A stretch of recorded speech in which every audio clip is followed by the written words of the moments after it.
अब खबरें देवभूमि उत्तराखंड की। कालाडूंगी के रामनगर वन प्रभाग के देचौरी रेंज के पवलगढ़ विश्राम गृह में मुख्यमंत्री पुष्कर ने विश्व की सबसे छोटी नहर में स्वदेशी सरफेस हाइड्रोकाइनेटिक टरबाइन का निरीक्षण किया। सीएम ने बताया कि पवलगढ़ में टरबाइन के 5 किलोवाट के 3 टरबाइन आत्मनिर्भर भारत को चरितार्थ करेंगे, जिससे किसानों को बिजली की आपूर्ति सुचारू रूप से मिल सकेगी। वहीं इस प्रोजेक्ट से संबंधित मैकलेक के मैनेजिंग डायरेक्टर नारायण भारद्वाज का कहना है कि हाइड्रोकाइनेटिक टरबाइन उत्तराखंड में विश्व का पहला ऐसा फॉरेस्ट गेस्ट हाउस है जो आत्मनिर्भर भारत का प्रतीक है। भारत की स्वदेशी निर्मित हाइड्रोकाइनेटिक टरबाइन द्वारा आत्मनिर्भर गेस्ट हाउस का संचालन हो रहा है।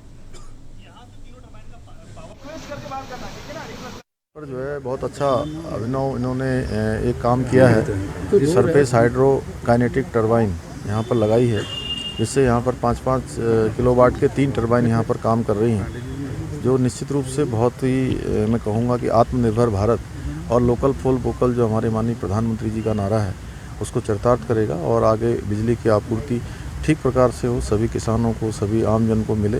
उसमें इस प्रकार के प्रोजेक्ट हमारे लिए लाभकारी होंगे। हम इनको आगे बढ़ाने पर विचार करेंगे। विश्व का पहला ऐसा फॉरेस्ट गेस्ट हाउस बना है जो हमारे इंडिया की आत्मनिर्भरता का एक प्रतीक है और इसमें हमारे इंडिया की स्वदेशी निर्मित हाइड्रोकाइनेटिक टरबाइन के द्वारा आत्मनिर्भर गेस्ट हाउस का आज सफलतापूर्वक संचालन हो रहा है। इस विश्व का वहीं मसूरी में कांग्रेस प्रदेश महामंत्री गोदावरी थापनी ने नगर पालिका और छावनी परिषद के सभासदों के साथ बैठक की। उन्होंने आगामी चुनाव में जनता को साथ मांगा, जिससे मसूरी के साथ प्रदेश का विकास हो सके। उन्होंने प्रेस कॉन्फ्रेंस कर कहा कि प्रदेश की बीजेपी सरकार पूरी तरीके से फेल है, वहीं जनता भी बीजेपी के कार्यों से त्रस्त है। साथ ही महंगाई, भ्रष्टाचार, बेरोजगारी चरम पर है। उन्होंने कहा कि सरकार ने प्रदेश के विकास के साथ बढ़ती बेरोजगारी, पलायन, महंगाई और भ्रष्टाचार को लेकर कुछ नहीं किया। 5 सालों में सिर्फ मुख्यमंत्री बदले गए। वहीं विधानसभा के विधायक और कैबिनेट मंत्री गणेश जोशी ने भी लोगों को गुमराह किया है और मात्र बड़ी बड़ी बातें की हैं जो धरातल पर नजर नहीं आ रही।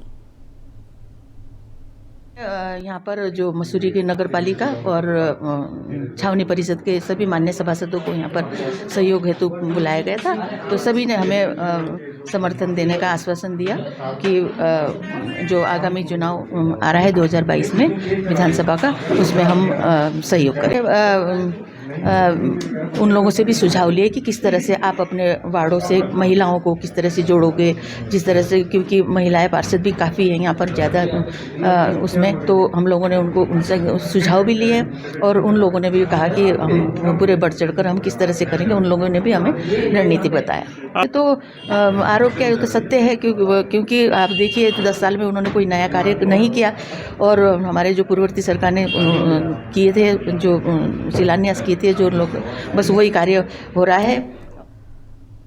हरिद्वार में महंगाई के विरोध में कांग्रेस द्वारा प्रदर्शन किया गया और चर्चाओं का ये विषय भी बना, क्योंकि कांग्रेस नेता अशोक शर्मा ने महंगाई को लेकर अनोखा विरोध किया। साथ ही नगर सीट से टिकट की दावेदारी भी पेश की। अशोक शर्मा ने कनखल स्थित अपने कार्यालय पर गरीब जनता को राहत देने के लिए चाय पकौड़ी की दुकान खोली, जहां कोई भी राहगीर आ सकता है। चाय पकौड़ी का निःशुल्क आनंद लेने के साथ महंगाई पर चर्चा भी कर सकता है। कांग्रेस नेता ने आरोप लगाया कि देश में महंगाई चरम सीमा पर है। डीजल, पेट्रोल, रसोई गैस के दाम आसमान छू रहे हैं, तो एक खाद्य पदार्थों के दाम भी कांग्रेस सरकार की तुलना में डबल हो गए हैं। उनका कहना है कि जब तक सरकार महंगाई को लेकर सचेत नहीं हो जाती, तब तक ये दुकान यूं ही चलती रहेगी।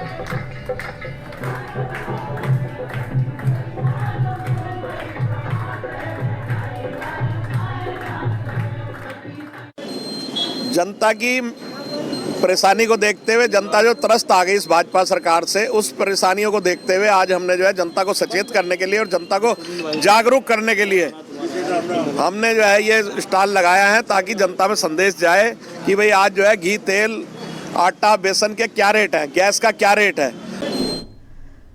वहीं कांग्रेस की तरफ से चलाए जा रहे गणेश आपके द्वार करें सबका उद्धार कार्यक्रम का आयोजन विकासखंड पाबुक की चौपड़ियों में किया गया। कार्यक्रम में कांग्रेस के प्रदेश अध्यक्ष गणेश गुजराल भी पहुंचे। इस दौरान उन्होंने कहा कि वर्तमान प्रदेश सरकार द्वारा ग्रामीण इलाकों में महिलाओं को दरांती पकड़ाने का काम किया जा रहा है, जिसके कटाक्ष में कांग्रेस द्वारा गणेश किट उपलब्ध कराई जा रही है, जिसमें गंगाजल, पेन, कांग्रेस का मैनिफेस्टो शामिल है। उन्होंने कहा कि अब जनता को तय करना है कि वे अपने बच्चों को दराती पकड़ाना चाहते हैं या कलम। उनका कहना है कि 2022 विधानसभा चुनाव में कांग्रेस की सरकार आने के बाद अगले 5 साल रोजगार को समर्पित किए जाएंगे, जिससे प्रदेश में हो रहे पलायन पर तो अंकुश लगेगा ही, साथ ही प्रदेश का विकास भी सुनिश्चित किया जा सकेगा। ऐसे सभ्य और पढ़े लिखे समाज में जहां हमने बेटियों के हाथ में कलम थमाकर उन्हें पायलट बनाने के सपने देखे, इंजीनियर बनाने के सपने देखे, डॉक्टर बनाने के सपने देखे, उन बेटियों के हाथ में आज भारतीय जनता पार्टी की सरकारें दराती थमाने का काम कर रही हैं, घसियारी योजना चला रही हैं। और हमारे बेटियां, हमारी बहनें उस बात से बड़ी हतोत्साहित हैं। आज यहाँ पर ये गणेश आपके द्वार इस कार्यक्रम के तहत मैंने सब बेटियों को एक एक कलम थमाई है और मैंने उनसे कहा है कि ये दुनिया की सबसे बड़ी ताकत मैं आपके हाथ में थमा रहा हूँ। आपने देखा होगा कि उस दरांती की योजना के सापेक्ष एक कलम की योजना, एक कलम की ताकत कितनी बड़ी ताकत है कि इतनी हजारों संख्या में हमारी बेटियां यहाँ पर आज उपस्थित थी। पौड़ी में कांग्रेस के वरिष्ठ नेता और पूर्व IAS सुंदरलाल मुल्याल ने पौड़ी विधानसभा सीट से अपनी दावेदारी पेश कर दी है। एक निजी होटल में प्रेस कॉन्फ्रेंस करते हुए उन्होंने कहा कि वे पिछले 16 से 17 सालों से लगातार कांग्रेस पार्टी की सेवा करने में लगे हैं और लगातार क्षेत्र भ्रमण कर कांग्रेस को मजबूती देने का काम कर रहे हैं। उन्होंने कहा, पौड़ी विधानसभा का कोई भी गांव ऐसा नहीं है जिस गांव में उनकी तरफ से भ्रमण न किया गया हो। उन्होंने दावा किया कि अगर कांग्रेस पार्टी उनके समर्पित भाव को देखते हुए विधानसभा चुनाव में उन्हें मैदान में उतारेगी तो वे निश्चित तौर से यह सीट जीतकर कांग्रेस की झोली में डालेंगे।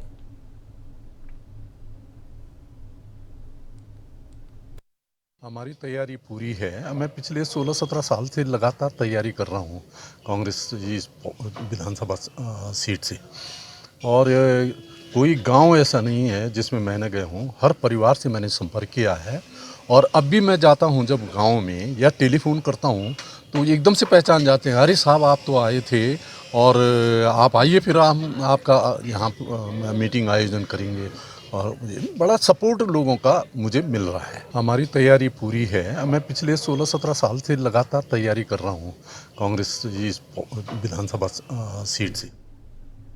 केदारनाथ में लगातार बर्फबारी से ठंड का प्रकोप बढ़ रहा है। ऐसे में दूसरे चरण के निर्माण कार्य प्रभावित हो गए हैं। वहीं पुनर्निर्माण कार्य में जुटे केदारनाथ विकास प्राधिकरण के कुछ मजदूर भारी ठंड के कारण वापस लौट गए हैं। जिलाधिकारी मनोज गोयल ने बताया कि धाम में बीते दिनों से बर्फबारी हो रही है, जिसके चलते मजदूरों को हटाने का काम किया जा रहा है। साथ ही धाम में दूसरे चरण के तहत पुलिस कार्यालय, अस्पताल, रेन शेल्टर समेत अन्य कार्य किए जा रहे हैं।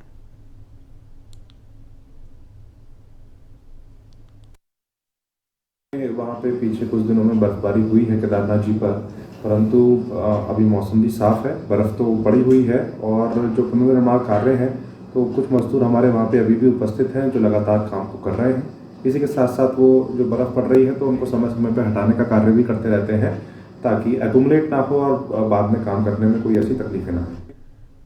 हाईकोर्ट ने national hawker federation of India द्वारा बिना सर्वे किए स्ट्रीट वेंडरों को हटाए जाने के खिलाफ दायर जनहित याचिका पर सुनवाई की है। कोर्ट की खंडपीठ ने सरकार, नगरपालिका नैनीताल से 6 फरवरी 2022 तक जवाब पेश करने को कहा है। मामले की अगली सुनवाई के लिए कोर्ट ने 6 फरवरी की तारीख तय की है। सुनवाई के दौरान सरकार और नगरपालिका नैनीताल की तरफ से कोर्ट को अवगत कराया गया कि नैनीताल में उन्होंने स्ट्रीट वेंडर्स को हाईकोर्ट के आदेश पर चिन्हित कर लिया है। उनको नगरपालिका द्वारा लाइसेंस और जगह भी दी गई है, लेकिन उसके बाद भी बिना लाइसेंस के वेंडर जोन में बैठ जाते हैं।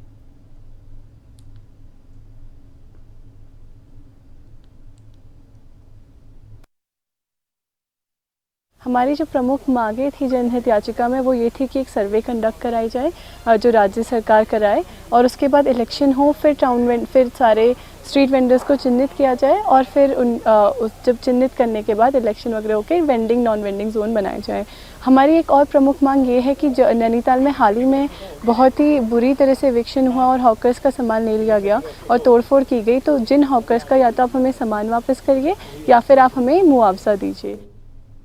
उत्तराखंड में ओमिक्रॉन धीरे धीरे अपनी पैठ बना रहा है। प्रदेश में जहां ओमिक्रॉन के 4 मामले सामने आ चुके हैं, तो वहीं कोरोना के मामले भी एक बार फिर बढ़ते नजर आ रहे हैं, जिसके चलते स्वास्थ्य विभाग ने टेस्टिंग को बढ़ा दिया है। टेस्टिंग के जरिए ज्यादा से ज्यादा केस पकड़ में आ सकेंगे। वहीं सीएमओ मनोज उप्रेती का कहना है कि बाहरी राज्यों से आने वाले लोगों के लिए जिलाधिकारी की तरफ से नई एसओपी जारी की गई है, जिसमें 72 घंटे की RT-PCR रिपोर्ट या फिर वैक्सीनेशन सर्टिफिकेट लाना अनिवार्य है। जिसके पास रिपोर्ट नहीं होगी, उनका टेस्ट बॉर्डर पर ही कराया जा रहा है।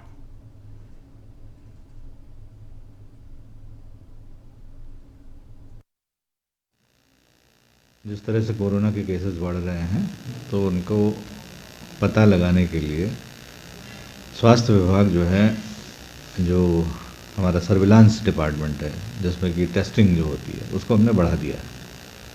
तो जिससे टेस्टिंग बढ़ाने से क्या है कि हम लोग ज़्यादा से ज़्यादा पॉजिटिव केसेस को पकड़ पाएंगे,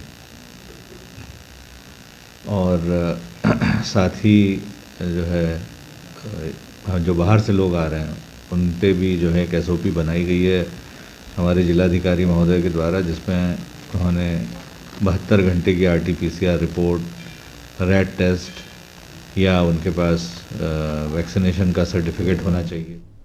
उत्तराखंड के पारंपरिक पकवानों को बढ़ावा देने वाले 3 दिवसीय फूड फेस्टिवल का अब समापन हो गया है। फूड फेस्टिवल में प्रसिद्ध कुकरी किताब लिखने वाली मास्टर शेफ पंकज भदौरिया ने स्टॉल्स के सभी व्यंजनों का निरीक्षण किया, वहां परोसे जा रहे व्यंजनों का स्वाद भी लिया।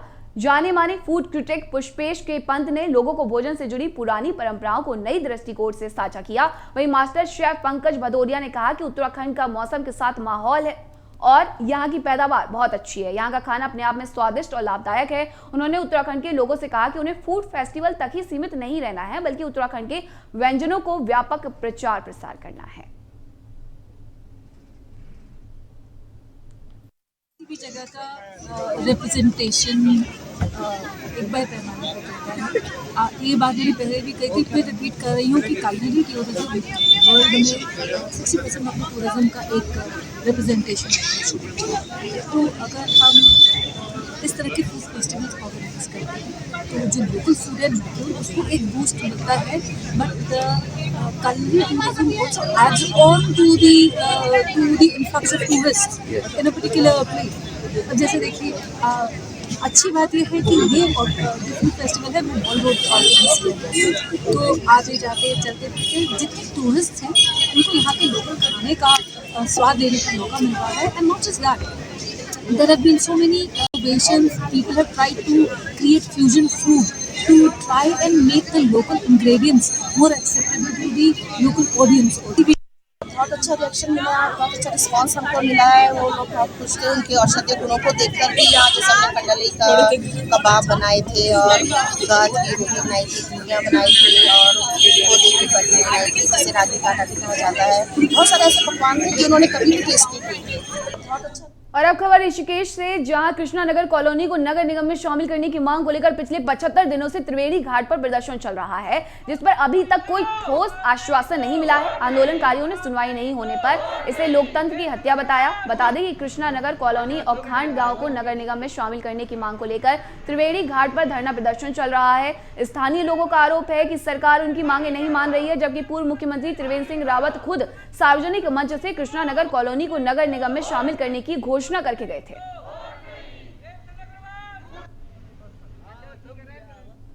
कहना ये है कि मैं पहले भी आया था यहाँ पर, और 75 दिन से ये लोग कृष्णा नगर कॉलोनी की समस्या को लेकर के यहाँ धरने पर, उनकी डिमांड है, जिसमें खांड गांव है, कृष्णा नगर कॉलोनी है, ITPL है, इसको नगर निगम में शामिल किया जाए। मेरी समझ में नहीं आता, गणित में एक सिद्धांत है कि आगे दौड़ और पीछे चौड़। अमित ग्राम की 36वीं गली तो ले ली, इन खांड गांव को बीच में छोड़ दिया। कहना ये अब 75 दिन हो गए आपको धरने बैठे, अभी तक किसी ने आपकी सुध नहीं ली, और आज आपने कुछ लोगों से समर्थन लिया, तो कौन कौन लोग आए? अभी देखिए, हमारे यहाँ तो पासवान जी आए थे, समूह पासवान जी समर्थन दे, वो भी उनका समर्थन शुरू से लगे हुए प्रयास कर रहे हो, भारतीय जनता पार्टी से ही है। ललित मोहन मिश्रा जी आए थे, राजकुमार अग्रवाल जी, कौन है ये लोग? ललित मोहन मिश्रा जी व्यापार सभा के अध्यक्ष हैं, राजकुमार अग्रवाल जी भी व्यापार सभा से अध्यक्ष हैं, हमारे छोटू भाई वीरेंद्र शर्मा पूर्व नगर पालिका अध्यक्ष, ये लोग भी आए और काफी शहर के लोग अभी आए थे और सभी लोगों का समर्थन मिल रहा, सभी लोग सहानुभूति भी। उत्तराखंड क्रांति दल अस्पताल को पीपीपी मोड से मुक्त कराने के लिए लंबे समय से आंदोलनरत है और लंबे समय से अस्पताल के बाहर आमरण अनशन पर बैठे हैं। कुछ दिन पूर्व यूकेडी की महिलाएं अस्पताल की छत पर चढ़ गई थी, तो वहीं आज यूकेडी कार्यकर्ता अस्पताल के बाहर से जोरदार नारेबाजी करते हुए डोईवाला चौक पहुंचे। चौक पर सांकेतिक धरना देने के बाद रोड जाम कर दिया, जिसके चलते पुलिस से आंदोलनकारी महिलाओं की धक्का मुक्की भी हुई। काफी मशक्कत के बाद पुलिस महिलाओं को समझा बुझाकर रोड से हटाने में कामयाब हुई। यूकेडी के नेता शिव प्रसाद सेमवाल ने कहा कि अनुबंध निरस्त कराने को लेकर हम लंबे समय से आंदोलन कर रहे हैं। जब तक अनुबंध निरस्त नहीं होता, हमारा आंदोलन जारी रहेगा।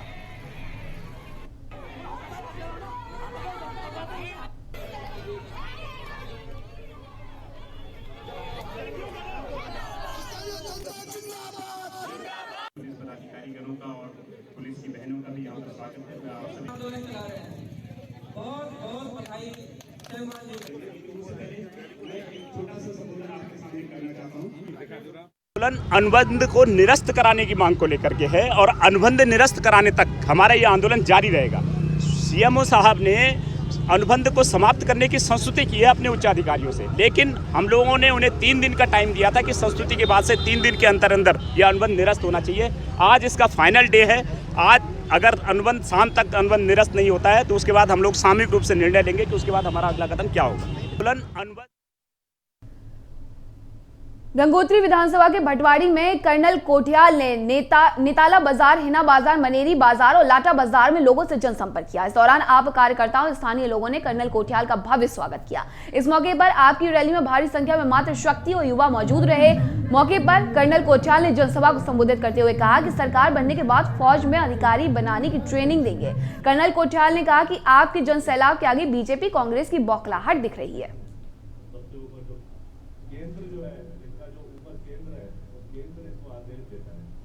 तो आपको बता दें कि आपके सीएम उम्मीदवार कर्नल अजय कोठियाल 5 दिवसीय गंगोत्री दौरे पर पहुंचे हुए हैं और इस दौरान उन्होंने, आज ये उनका दूसरा दिन है और इस दौरान उन्होंने जनसभा को भी संबोधित किया और कहा कि जनसभा में भीड़ को देखते हुए बीजेपी और कांग्रेस दोनों बौखलाई हुई हैं। ये जनसभा की तस्वीरें हैं जहां कर्नल अजय कोठियाल ने लोगों को संबोधित किया, साथ ही उन्होंने रैली भी की और लोगों के बीच पहुंचे। जोश ही जोश आ रखा है और उससे पहले जोश कब शुरू हुआ, जब मेरे को दिखा आम आदमी की लहर है ये, भ्रष्टाचार को तोड़ देंगे, उस गीत के साथ में इतनी बड़ी जनता, इतनी बड़ी लहर चल रही। और लोकतंत्र में जब इतनी बड़ी लहर चलती है तो ये बीजेपी कांग्रेस इनके बस का ना कुछ नहीं होता। इनको हटना है। हमें दिख रहा है खाली गंगोत्री नहीं, उत्तराखंड से आप जिस तरीके से चले हैं, बीजेपी और कांग्रेस आउट हो रही है। पता जोश ही जोश आ रखा है। प्रधानमंत्री मोदी पिछले 3 महीनों में चौथी बार उत्तराखंड दौरे पर गए हैं। इस दौरान पीएम मोदी ने 17,500 करोड़ की परियोजनाओं का लोकार्पण और शिलान्यास किया। लेकिन पीएम मोदी के दौरे ने एक बार फिर वादियों में सियासी सरगर्मी बढ़ा दी है। ये रिपोर्ट देखिए।